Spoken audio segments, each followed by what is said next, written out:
6:02, staying strong. Thousands soon going to be lacing up their running shoes this morning as the 118th Boston Marathon steps off in just a few hours. Of course, people crowded the finish line last night, as they do every year, the day before the big race. But of course, this year, very different. A year after the tragic bombings, both runners and spectators will have the victims of last year's attacks on their minds at a makeshift memorial near where the bombs went off. People put flowers, letters, sneakers, and a sign saying, "We will never forget them." We do have live team coverage this morning. Eyewitness News reporter Andrew Adamson kicks things off in Boston with a preview of today's events.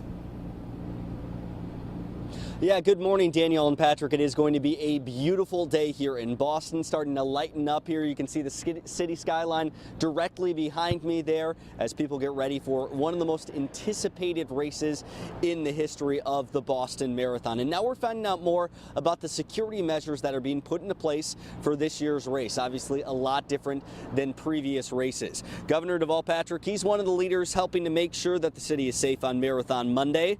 He says spectators and runners should expect to see more law enforcement this year.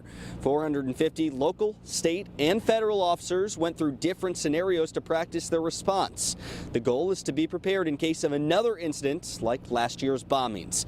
Governor Deval Patrick, he was on Face the Nation yesterday, and he said he believes things are secure in advance of the race.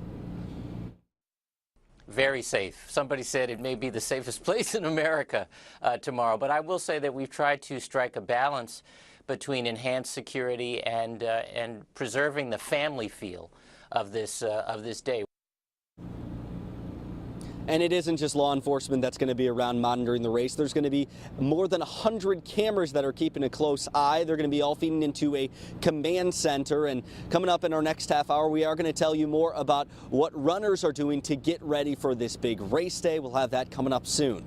For now, live with the Mobile Newsroom in Boston, Andrew Adamson, Eyewitness News.